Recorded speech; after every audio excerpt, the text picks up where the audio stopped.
9% हो जाता है, प्राइमरी में 22, मिडिल में 13 और मैट्रिकुलेशन सेकेंडरी में आते आते 12% होता है, हायर सेकेंडरी इंटरमीडिएट में 7.1% और ग्रेजुएट 4.9, यानी 22 से शुरू होकर ग्रेजुएट होने तक खाली 4% पे आ जाते मुसलमान।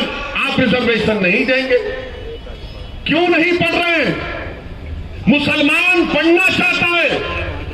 ये संघ परिवार के जालिम लोग झूठे जो कहते हैं कि मुसलमान पढ़ना नहीं चाहता, मुसलमान पढ़ना चाहता है। क्यों नहीं पढ़ पाता? क्योंकि उसके पास पैसे नहीं है अपने बच्चों का पढ़ाने के लिए। तुम रिजर्वेशन दो उसको, देखो हमारे बच्चे और बच्चियां आसमानों तक, ऊंचाई तक जाएंगे। मगर आप नहीं करना चाहते। ये तमाम के तमाम लोग, ये तमाम सियासी पार्टियां जिनको तुम आज भी अपने दिल में सोचते हो कि मजलिस है, मगर ये कैसा करेंगे? अरे अब तो खोलो अपने दिमागों को, सुनो मेरी बात को, निकालो अपने दिमाग से इन जालों को। क्या तुम नहीं चाहते कि तुम्हारे बच्चियां, तुम्हारी औलाद पढ़े? 22% प्राइमरी में एडमिशन और ग्रेजुएट से 4.9। कब तक सेकुलरिज्म की बात कर रहे हो? एजुकेशन की बात करो, इंसाफ की बात करो, राइट की बात करो, हिस्सेदारी की बात करो, तभी लड़ाई कामयाब होगी। नौजवानों, मैं तुमसे मुखातिब हूं। नौजवानों, तुम्हारा मुस्तकबिल है कल। आज जो 30, 20, 19, 20 साल के बच्चे हैं, कल तुम्हारी शादी होगी इंशाअल्लाह। करेंगे ना? बैचलर नहीं रहना। जितने हैं सब परेशान कर रहे पूरे मुल्क को, समझे ना? घर में जरूरी है, घर में रहे तो मर्द का दिमाग भी हल्का रहता। या पूरे बैचलर कुछ नहीं, मगर क्या कहेंगे? नहीं, तुम पढ़ाई की बात मत करो, ओवैसी को कैसे हराया जाए। तुम पढ़ाई की बात मत करो, इम्तियाज जलील को दोबारा एमपी ना बनने दिया जाए। तुम पढ़ाई की बात मत करो, फारूक शाह दोबारा दुनिया से मिले ना बने। तुम सेकुलरिज्म की बात करो। और सेकुलरिज्म एक ऐसा लफ्ज है जो मुसलमानों को जितना धोखा इस लफ्ज ने दिया, किसी ने नहीं दिया। हर अखबार में आप यूपी का चुनाव आ रहा है। अब मैं कल जा रहा हूं कानपुर को, तो जैसे मैं अब शुरू हो गया वहां पर, ओवैसी आ रहा है, सेकुलरिज्म कमजोर होगा। अरे क्या सेकुलरिज्म का ठेका तुमने लेके रखा है? मेरे अजीज दोस्तों और बुजुर्गों, फिर आप देखिए, आपकी बर्बादी की दास्तान आपके सामने रख रहा हूं। यहां पर हमारी बहनें प्राइमरी स्कूल में 23% मुस्लिम बच्चियां प्राइमरी में, मिडिल स्कूल में आने तक 12%, मैट्रिकुलेशन 11%, हायर सेकेंडरी इंटरमीडिएट 6%, गिरते जा रहा है। मगर कोई रिजर्वेशन की बात नहीं करेगा। और फिर मेरे अजीज दोस्तों और बुजुर्गों, अभी एक और बात आपको बताना चाहूंगा, जो मेरा डेटा नहीं है, ये गवर्नमेंट का डेटा है, महाराष्ट्र की सरकार का डेटा है। आपको मालूम महाराष्ट्र में कितने मुसलमानों के पास जमीन नहीं है, जो लैंडलेस अंग्रेजी में कहते हैं। 83% मुस्लिम्स के पास जमीन नहीं है, लैंडलेस है। कितने मराठाओं के पास जमीन नहीं है? 8% और 83%। बताओ आप, ये कौन सा इंसाफ है? क्या शरद पवार का दिल सिर्फ मराठाओं के लिए धड़केगा? क्या उद्धव ठाकरे का दिल सिर्फ मराठाओं के लिए धड़केगा? क्या कांग्रेस का दिल सिर्फ मराठाओं के लिए धड़केगा? अरे इंसाफ कमजोर से होना चाहिए, मजबूत से नहीं। इंसाफ जो जमीन पर गिरा है उसको उठाने की बात होनी चाहिए। जो आसमानों पर, उसको ऊंचा कहां ले जाएंगे तुम? मगर नहीं बात करेंगे ये। आपको मालूम कितने मुसलमानों के पास 2.5 एकड़ जमीन है पूरे महाराष्ट्र में? 10%। कितने मराठाओं के पास 10% जमीन है? 62.74%। कितने मुसलमानों के पास 5 एकड़ जमीन है? 4%। कितने मराठाओं के पास 5 एकड़ जमीन है 19%। कितने मराठाओं के पास 10 एकड़ जमीन है 6%, मुसलमानों के पास 1.20%। कितने मराठाओं के पास 10 एकड़ से आगे जमीन है 2.70, मराठाओं के पास 10 एकड़ से ज्यादा जमीन है और मुसलमानों के पास 0.20, यानी 1% भी नहीं है। अब आपकी आमदनी कितनी है ये सुन लो, आप सुन के जाओ और दिमाग में रख लो मेरी इस बात को। कितने मुसलमान सालाना 25,200 रुपये कमाते, ईयरली, मंथली नहीं, सिर्फ 20%। अब आप सोच लो साल में 12 महीने 25,200 रुपये सालाना मुसलमान 20% कमाते हैं। 25,200 से 50,400 सालाना एनुअल 41% मुस्लिम कमाते हैं। 50,000 से 72,000 सालाना आमदनी मुसलमानों की 20%, 72,000 से 36,000 ईयरली आमदनी इनकम 17.10 मुसलमानों की, और 3,60,000 के ऊपर जो सालाना कमाते हैं उन मुसलमानों की 0.70%। अब आप आओ मराठाओं के बारे में, इनकी आमदनी का जिक्र भी आपके सामने कर देता हूं। और ये मीडिया वाले बैठे हैं, यकीनन इनको तकलीफ हो रही होगी दिल से कि ये क्या बात कर रहा है। मैं अंदर की बात कर रहा हूं जो अब तक आपने बाहर नहीं लाई थी। मैं आपने अंदर की बात नहीं लाई, मैं कर रहा हूं। सुनिए, मराठाओं में 24,000 जो सालाना आमदनी है वो 22%, मुसलमान में 25,000 जिसकी सालाना आमदनी है वो 20%। मराठाओं में 24,000 से 50,000 ईयरली इनकम कितनी लोगों की? 22%।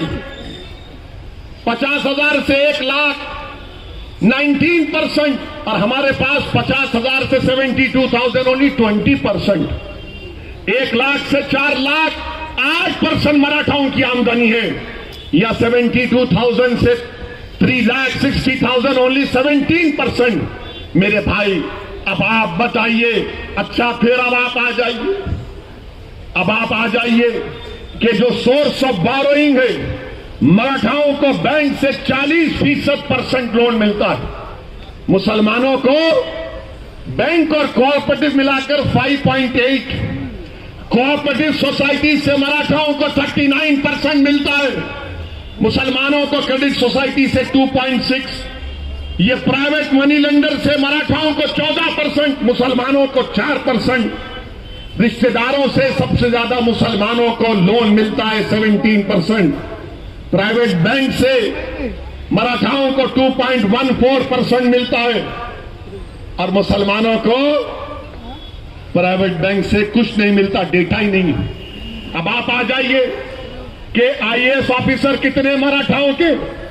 15.52%, मुसलमानों के कितने आईएएस ऑफिसर है महाराष्ट्र में मुसलमानों? कितने? एक भी नहीं है, एक भी नहीं है। आईपीएस ऑफिसर 28% मराठा है, कितने मुसलमान है? 1.97%। और वो जो 1.97% है वही मजलिस को बोलते हैं बी टीम है, इन्हें ऐसा करता, इन्हें वोट काटता। अरे तुम किसको खुश कर रहे? तुम किसको खुश कर रहे? जिन्होंने बर्बाद कर दिया हमको, तुम उनकी तारीफ में लगे हो। और आईएफएस ऑफिसर 18% मराठा है। मंत्रालय में कितने मराठा हैं? 16.17%। मुसलमान कितने हैं? 0। मेरे अजीज दोस्तों और बुजुर्गों, ये मुसलमानों की बर्बादी की दास्तान आपके सामने रख रहा हूं। अब कोई कहेगा तुम घर की बात नहीं किए, तो कच्चे घरों में सबसे ज्यादा रहने वाले मुसलमान 67%, सेमी पक्का घरों में रहने वाले मुसलमान, और रेंटेड घरों में रेंटेड घरों में रहने वाले कौन? मुसलमान। एक कमरे में अगर 4 लोग रहते हैं तो सबसे ज्यादा कौन है? मुसलमान। एक कमरे में, 2 कमरे में 48% मराठा रहते हैं, मुसलमान का डेटा नहीं है। 3 कमरे में मुसलमान का डेटा नहीं है। 5 से ज्यादा कमरे में मुसलमान का डेटा नहीं है। अच्छा, टॉयलेट फैसिलिटी, बैतुल खला 35% मुसलमान के पास, मराठाओं के पास 76%। आप बताइए ये क्या हो रहा है? फिर इसकी बात ना कोई एनसीपी करेगी, ना राष्ट्रवादी करेगी, ना कांग्रेस करेगी। क्यों नहीं करेंगे? जब पार्लियामेंट में बिल लाया गया कि रिजर्वेशन का इख्तियार रियासत की बीसी कमीशन को मिले, सब महाराष्ट्र के जितने एमपीज थे सब मराठा रिजर्वेशन की बात करें।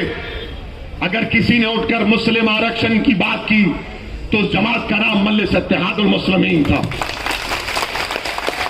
हमने उठाया इसको और सब लोग देख रहे थे। शिवसेना के लोग, राष्ट्रवादी के लोग, कांग्रेस के लोग देख रहे थे। मेरे अजीज दोस्तों और बुजुर्गों, ये हमारी बर्बादी की दास्तान है। फैक्ट्स एंड फिगर्स आपके सामने रखा हूं। मेरी आपसे गुजारिश है कि हमको इस लड़ाई को जारी रखना है। ये जिन लोगों को आपने सुना, ये तमाम के तमाम सिर्फ धोखा देते आए हैं। मजलिस जहां भी इलेक्शन लड़ती है, इनको एक तकलीफ हो जाती है कि वोट कटेंगे। अरे वोट कटे ना तो फिर तुमने शिवसेना को क्यों अपने पास बिठा लिया? क्या शिवसेना सेक्युलर है? यही उद्धव ठाकरे महाराष्ट्र की विधानसभा में खड़े होकर कहते हैं कि हमको फख्र है कि हमारी पार्टी के कार्यकर्ताओं ने बाबरी मस्जिद को शहीद किया। क्या शरद पवार साहब, क्या आपको यह तकलीफ नहीं हुई कि जिस पार्टी की आप तारीफ कर रहे हैं उसका मुख्यमंत्री कह रहा है कि हमारे कार्यकर्ताओं ने बाबरी मस्जिद को शहीद किया? कांग्रेस गैरत तो इनके पास रही नहीं, अब बाकी हर चीज से मोहताज हो चुके हैं। और इंशाअल्लाह ताला बहुत जल्द, चंद सालों के अंदर कांग्रेस और कमजोर होगी इंशाअल्लाह। मजलिस पर इल्जाम ये क्यों शुरू किए तुम? क्यों नहीं शुरू करना? क्या रिजर्वेशन नहीं मिल रहा हमको? रिजर्वेशन महाराष्ट्र के मुसलमानों का एक राइट है। रिजर्वेशन से ही मुसलमानों की सफों में गुर्बत का खात्मा होगा। रिजर्वेशन से ही हमारे बच्चे और बच्चियां पढ़ेंगे। रिजर्वेशन से हमको इज्जत मिलेगी। याद रखो मुसलमानों, अगर हमको हमारा हक नहीं मिलता अलग बात है, मगर मैं बेइज्जती की जिंदगी गुजारने का कायल नहीं हूं। यह बेइज्जती हमसे की जा रही है। धोखे पे धोखा हमको दिया जा रहा है और ये कहा जा रहा है कि ये भड़काऊ भाषण करते हैं, ये फुला करते हैं, और हमारे आने पर दूल्हे भाई आ रहे तो 144। जब राहुल गांधी आएंगे क्या करेंगे? नहीं, कोई वो माइक्रोन नहीं आने दो। हमारे तो 144। कितना 144 लगाओगे? क्या बीएमसी का चुनाव भी रोक दोगे? क्या महाराष्ट्र के चुनाव को रोक दोगे? अरे ओ माइक्रोन आ रहा है तो आप बताओ, मुंबई में कितना जीनोम सीक्वेंसिंग हुआ है? कितना जीनोम सीक्वेंसिंग किया उद्धव ठाकरे की सरकार ने महाराष्ट्र में? बताओ, पूरे भारत में 1% भी जीनोम सीक्वेंसिंग नहीं हुआ। कितने मुंबई में 45 साल से ज्यादा कितने लोगों को 2 वैक्सीन लगे? बताओ। अच्छा, जो हमारे डॉक्टर हैं, नर्सेज हैं, 7 महीने हो चुके उनको 2 वैक्सीनेशन होकर, उनको लगना चाहिए बूस्टर शॉट, मगर मोदी जी को फिक्र नहीं है, उद्धव ठाकरे को फिक्र नहीं है। और बूस्टर शॉट माहिरीन कह रहे हैं कि कोवैक्सीन और कोविशील्ड नहीं हो सकता। बूस्टर शॉट खाली mRNA का फाइजर या मॉडर्ना होगा, मगर मोदी जी देश में मुल्क को चला रहे, मगर फाइजर और मॉडर्ना से इंडेमनिटी क्लास पर झगड़ा चल रहा है। थर्ड वेव आएगी नहीं आएगी अल्लाह जानता है, हम भी नहीं चाहते कि थर्ड वेव आए, मगर बूस्टर शॉट लगाएंगे नहीं लगाएंगे ये आपका काम है। मैं मुसलमानों में तो बूस्टर शॉट लगा कर रहूंगा इंशाअल्लाह ताला। अपने हौसलों को बुलंद रखिए, कभी नाउम्मीदी को अपने करीब आने मत दीजिए और डरने और घबराने की जरूरत नहीं है। मैं सरकार से कहना चाहूंगा कि नागपुर में असेंबली का सेशन होने जा रहा है। अगर इम्तियाज जलील और डॉक्टर गफ्फार कादरी ये प्रोग्राम बनाएंगे कि जब असेंबली का सेशन चलेगा तो मंजलिस को भी नागपुर में एक एजिटेशन करना पड़ेगा, तो मैं आने को तैयार हूं इंशाअल्लाह ताला।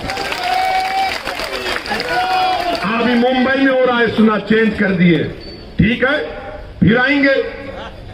जब असेंबली में बैठकर पूरे एमएलए बैठ सकते हैं, जब 144 या माइक्रोन नजर नहीं आएगा, बड़ी बड़ी सभाएं सब करेंगे, ये सबक नहीं हासिल करना चाहते राष्ट्रवादी और कांग्रेस के लोग। हर वक्त रोकते थे मजलिस को, जो कई बरस पहले जब हम और मोइन सैयद मोइन मजलिस का पैगाम लेकर महाराष्ट्र में जाते थे तो हर जगह पर पुलिस वाले आकर हमको लव लेटर दे देते थे, मगर आज माशाअल्लाह आपकी दुआओं का असर है, आपकी मोहब्बत है कि जब प्लेन से निकलते हैं तो हजरत पुलिस सामने ठहरकर बोलती है कि आपको रिसीव करने आए हैं, आप रिसीव कर लीजिए हमको। मैं तो सिक्योरिटी लेता नहीं हूं, अल्हम्दुलिल्लाह, अल्लाह हमारे लिए काफी है, मगर फिर भी आते हैं, फिर भी आते हैं। और जो लोग, हाँ जिंदाबाद, तुम भी जिंदाबाद, आप जिंदाबाद। याद रखो मेरी बात को महाराष्ट्र के मुसलमानों, मौत तो एक मर्तबा आएगी, आएगी ना एक मर्तबा, मगर तुमको लाखों मर्तबा जिंदा रहना है, लाखों मर्तबा तुमको जिंदा रहना का, एक बार नहीं लाखों मर्तबा। और जिंदगी का सबूत हरकत करने से है, जिंदगी का सबूत लड़ने से है, जिंदगी का सबूत अल्लाह के सामने गर्दन झुकाने से है, जिंदगी का सबूत अल्लाह के सामने अपनी बेबसी का इजहार करने से है, जिंदगी का सबूत जालिमों के सामने बेबसी नहीं हक को हासिल करने का मुतालबा करने में। ये काम हमको करना है। सुनो मुंबई के और महाराष्ट्र के मुसलमानों, अंग्रेजी में इंटरजेनरेशनल मोबिलिटी एक लफ्ज है, इंटरजेनरेशनल मोबिलिटी एक लफ्ज है। और वो क्या लफ्ज है कि क्या बेटा अपने बाप से आगे गया तालीम में, दौलत में, तो जो मुसलमान 1950 और 1960 में पैदा हुआ उन्होंने अपने बाप, अपने वालिदैन से ज्यादा तरक्की की।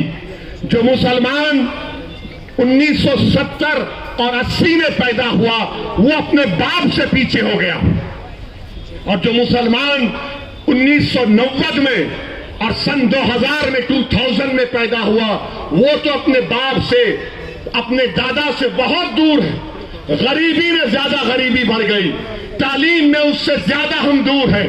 बताओ, दलितों में, आदिवासियों में, अपर कास्ट में, हिंदू भाइयों में, क्रिश्चियनों में, जैन में, इन सब में तरक्की हुई है कि उनका बेटा अपने बाप से आगे निकल गया, और अगर कोई नहीं निकला तो मुसलमान है। आपको मालूम महाराष्ट्र में हमारे दलित भाइयों से मुसलमान एजुकेशनल अटेनमेंट में कितना पीछे? 11% है।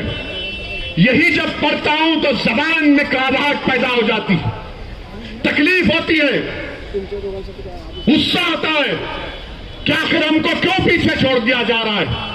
इसकी एक वजह है मेरे अजीज दोस्तों जिस दिन भारत का मुसलमान अपनी एक सियासी ताकत को बना लेगा, अपनी एक पॉलिटिकल एम्पावरमेंट, अपनी एक पॉलिटिकल लीडरशिप को बना देगा, याद रखो उस दिन नाइंसाफी के दौर का खात्मा होगा।